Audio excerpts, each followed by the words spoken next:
Una mañana del siglo XVIII fresca y tranquila, se escuchaban las campanas del templo de San José llamando a la misa de las 6 de la mañana, llamada que escucharon y obedecieron los feligreses, que tiene por costumbre hacerlo antes de ir a realizar su labor diaria. Hombres y mujeres ingresaban a la iglesia separándose al entrar, hombres a las bancas de la izquierda y mujeres a las de la derecha, según se acostumbraban en ese tiempo, en tanto que salía el sacerdote para oficiar la misa. La misa se inició como de costumbre, tranquila, en orden y todos, hombres y mujeres atendían los rezos y el sermón que el clérigo con gran devoción daba a los presentes animando a la población para trabajar y seguir las enseñanzas que Cristo dejó en su corta vida. Cuando llegó el momento de la consagración y de frente al altar, en aquellos años la misa y la consagración se hacía de frente al altar y dando por consecuencia la espalda a los presentes, levantando la hostia y el cáliz, y al mismo tiempo, quién sabe de dónde, entró un pequeño grupo de indígenas armados con machetes y lanzas que caminaban con mirada fría dirigiéndose al altar, lugar donde estaba el sacerdote que al escuchar el barullo que originaban al entrar con sus gritos, quiso voltear para ver qué motivaba ese desorden, pero no alcanzó a hacerlo, porque uno de los hombres que parecía el cabecilla del grupo, levantó su mano en la que traía un filoso machete en contra del padre, cortándole la cabeza de un solo golpe. Primero cayó su cabeza rodando frente al altar, el cuerpo decapitado aún erguido sostenía la hostia y la copa, mas a los pocos segundos fue cayendo como tratando de unirse a su cabeza. Después de su brutal fechoría, los cobardes asesinos se internaron en la Sierra del Cañón de Juchipila y poco se supo de ellos. Se creyó que la razón de este hecho cobarde fue el vengar algunos actos de abuso en contra de indígenas. Otros dijeron que posiblemente no creían en la fe católica y que como los españoles los habían despojado de sus tierras, esa fue una manera de vengar lo que se les estaba haciendo. Pasaron los años y el suceso que convivió a toda la población de Teucaltiche no se olvidaba completamente, y menos en esos días que se invitaba a todos para que asistieran a la celebración de una misa en recuerdo y descanso del alma del sacerdote cruelmente asesinado.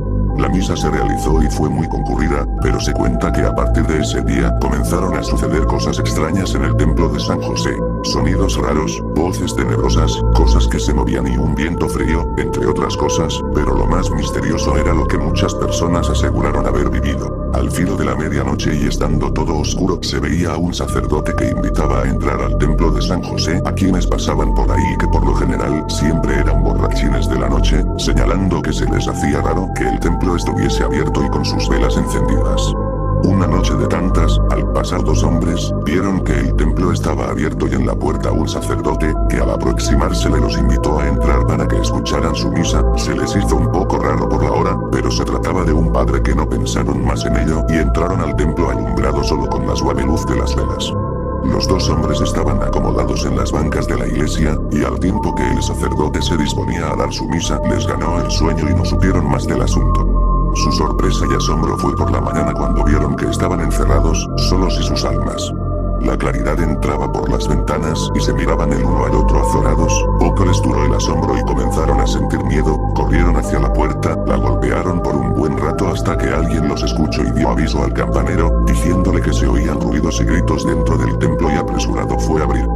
No le dieron tiempo de empujar la puerta, de adentro la jalaron y se encontró con dos hombres con cara asustada que al mismo tiempo reclamaron al campanero ¿por qué no nos despertaste cuando terminó la misa? A lo que respondió el campanero, ¿cuál misa? Ayer después de la celebración revisé el templo y no había nadie adentro. Pues no te fijaste bien. Dijo el otro, si me fijé bien, barrí el templo antes de cerrar y ya pasaba de las 8 de la noche. ¿Cuáles 8? Protestó, sí, nosotros nos metimos a la misa de las 12 de la noche. Ujule. Manitos, ustedes están borrachos, después de que cerré ya no hubo misa, añadió el campanero, ¿cómo que no? Si nos invitó a pasar un sacerdote nuevo, no muy mayor. Mejor ya váyanse, agregó el campanero, y no se anden metiendo al templo a dormir, eso es lo que les deja la tomada, replicó molesto el campanero. Los hombres se fueron contrarios y sin poder encontrar respuesta a lo que les sucedió. Pasaron los días y nuevamente se repitió la escena, pero en esta ocasión fueron dos caminantes, que venían de una ranchería cerca y que la noche los alcanzó en el camino. La mujer llevaba en sus brazos un niñito de escaso año cumplido y el hombre jalaba un burro para que caminara. Estaban cansados y acaso por inercia caminaban, cuando vieron un sacerdote como esperándolos. Al pasar junto al clérigo escucharon que los saludaban. Buenas noches hijos, ¿por qué caminan tan noche? Ay padre. Respondió la mujer, se nos hizo tarde y mire nomás qué horas son. Contestándoles el sacerdote, ya casi la medianoche, será mejor que pasen al templo para que descansen y escuchen la misa. Dudaron un poco en aceptar la invitación del sacerdote, porque ya querían llegar a su casa, dormir a su niño y descansar, pero no pudieron negarse tras la insistencia del sacerdote. Amarraron el burro a un lado de la puerta del templo y pasaron a la iglesia, se acomodaron justo en la banca de adelante, observando al sacerdote que ya empezaba la misa. Aunque cansados y con sueño la pareja rezaba con devoción, pero repentinamente comenzaron a sentir que el templo se llenaba de un aire frío, se sentía un ambiente misterioso, justamente en el momento a la consagración.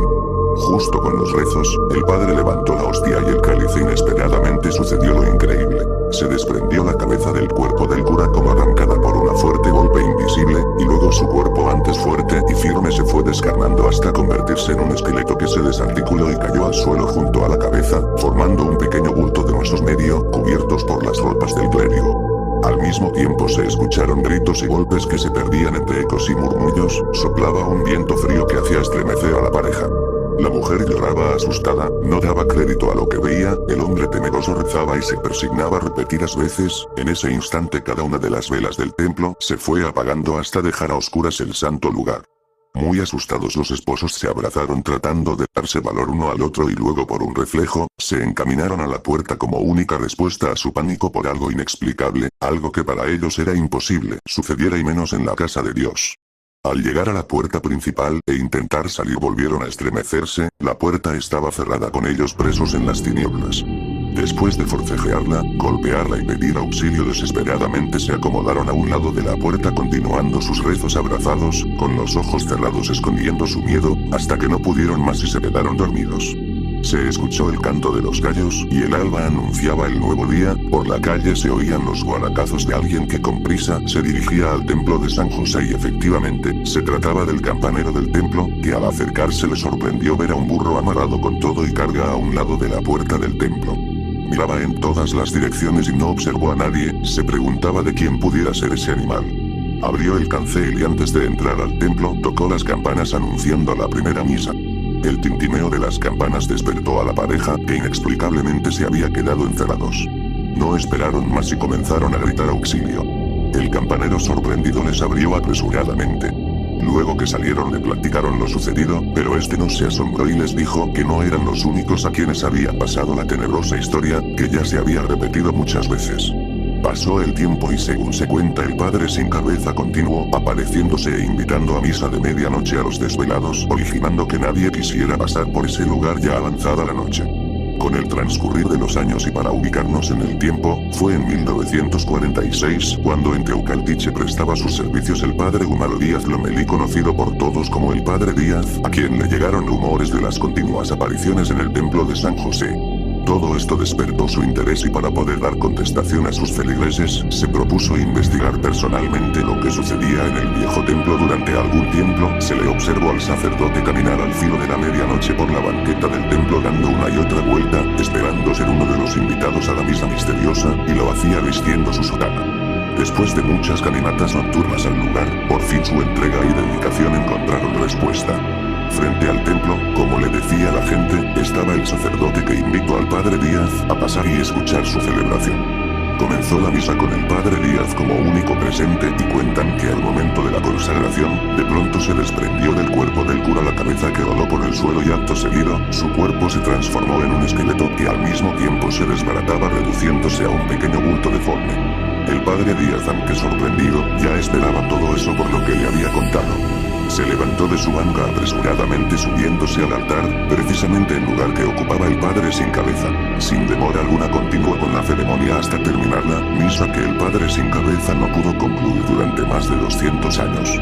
El sacerdote y toda la población creyeron que el haber acompañado al padre sin cabeza en su misa, y que la celebración haya sido terminada iba a finalizar con las misteriosas apariciones. Esto no fue cierto, estaban equivocadas, porque a los pocos meses de la valerosa hazaña del sacerdote, volvió a aparecerse la figura del padre sin cabeza, rondando el lugar y a verse nuevamente el templo, abierto con una tenue luz en su interior, y hay quienes aseguran que saben de algunos que han sido invitados a pasar a formar parte de la celebración por un padre muy extraño.